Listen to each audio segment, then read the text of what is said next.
ಪಡುಬಿದ್ರೆಯ ಶ್ರೀ ಮಹಾಲಿಂಗೇಶ್ವರ ದೇವಸ್ಥಾನಕ್ಕೆ ಇವತ್ತು ನಾವು ಆಗಮಿಸಿದ್ದೇವೆ. ಇದು ಹೊಸದಾಗಿ ಬಂದದ್ದಲ್ಲ. 30-40 ವರ್ಷಗಳಿಂದಲೂ ನಾವಿಲ್ಲಿ ಬರ್ತಾ ಇದ್ದೀವಿ. ದೇವರು ತುಂಬ ಇಲ್ಲಿ ಕಾರಣಿಕ. ಹೋದ ಕಡೆಯೆಲ್ಲ ದೇವರು ಅಂದರೆ ಕಾರಣಿಕವಾದದ್ದಕ್ಕೆ ದೇವರು ಅಂತ ಹೇಳೋದು.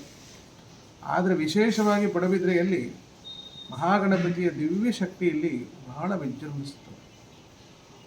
ಇಲ್ಲಿ ಮಾಡಿಕೊಂಡಂಥ ಪ್ರಾರ್ಥನೆಯೆಲ್ಲ ಬಹುಬೇಗ, ಅಂದರೆ ಸುಲಿದ ಬಾಳೆ ಹಣ್ಣಿನ ಹಾಗೆ ಅಷ್ಟು ಸುಲಭ. ಅದರ ಜೊತೆಗೆ ಕಬ್ಬನ್ನು ನಾವು ಸಿಗಿದು ರಸವನ್ನು ತೆಗೆದು ಕಷ್ಟಪಡಬೇಕಾದ್ದಿಲ್ಲ. ಆ ಕಬ್ಬಿನ ಹಾಲೇ ಬರ್ತದೆ. ನೋಡಿ, ನಾನು ಆಡುವಾಗಲೇ ಬಾಯಿ ತಪ್ಪಿ ಆಡಿದೆ, ಕಬ್ಬು ಮತ್ತು ಬಾಳೆಹಣ್ಣು ಅಂತ ಹೇಳಿದೆ ಅಲ್ವಾ. ಪಡು ಬಿದ್ದರೆ ಅಂತ. ಪಡು ಅಂತಂದರೆ ಏನು? ನಮ್ಮ ದೋಷಗಳು ಪಡು ಬೀಳಬೇಕು, ಅದು ಬೀಳುವಂಥ ಜಾಗ ಇದು.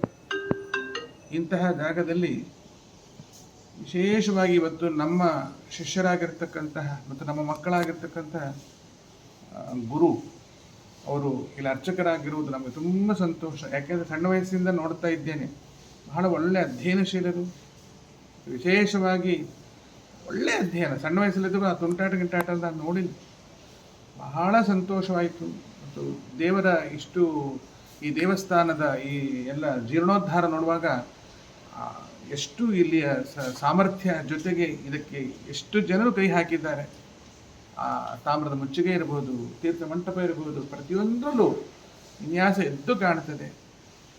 ಎಲ್ಲರೂ ದೇವರಿಗೆ ದರ್ಶನಕ್ಕೆ ಬನ್ನಿ. ವಿಶೇಷವಾಗಿ ಗಣಪತಿದು ಬಹಳ ವಿಶೇಷ ಇಲ್ಲಿ. ಈಗ ನಾನು ಪ್ರದಕ್ಷಿಣೆ ಬರುವಾಗ ಒಂದು ದ್ವಿಭುಜದಲ್ಲಿ ನಿಂತುಕೊಂಡಂತಹ, ಒಂದು ಮುಡಿ ಕಟ್ಟಿಕೊಂಡಂತಹ ಈ ಆಣಿ ಹಾಕ್ತಾರೆ. ಆಣಿ ಹಾಕುವಂಥ ಒಂದು ವಿಶೇಷವಾದ ಸ್ತ್ರೀ ದೇವತಾ ಶಕ್ತಿ, ದೇವವೂ ಹೌದು ದೈವವೂ ಹೌದು ಅಂಥದ್ದು ಶಕ್ತಿಯ ಒಂದು ಗೋಚರ ಆಯ್ತು. ಈಗ ಹಿಂಬದಿಯಲ್ಲಿ ಅದು ಏನಂತ ನಂಗೆ ಗೊತ್ತಿಲ್ಲ, ಖಾಲಿ ಇದೆ, ಆದರೆ ಒಳಗೆ ಕಾಳಿ ಇದೆ ಅಂತ ಮಹಾಶಕ್ತಿ ಇರ್ತಕ್ಕಂಥ ಈ ಸ್ಥಾನ ಬೆಳಗಬೇಕು ಅಂತ ನಾವು ಕೇಳಬೇಕಾದ್ದಿಲ್ಲ. ಇಲ್ಲಿ ಬಂದವರನ್ನ ಬೆಳಗಿಸುವಂಥ ಮಹಾಲಿಂಗೇಶ್ವರ ಎಲ್ಲರಿಗೂ ಅನುಗ್ರಹ ಮಾಡಲಿ ಅಂತ ಮಾತೆ ಭೈರವಿಯಾಗಿ ನಾನು ಆಶೀರ್ವಾದ ಮಾಡ್ತೇನೆ. ಅಗಜಾನನ ಪದ್ಮಾರ್ಕಂ ಗಜಾನನಂ ಅಹರ್ನಿಶಂ ಅನೇಕ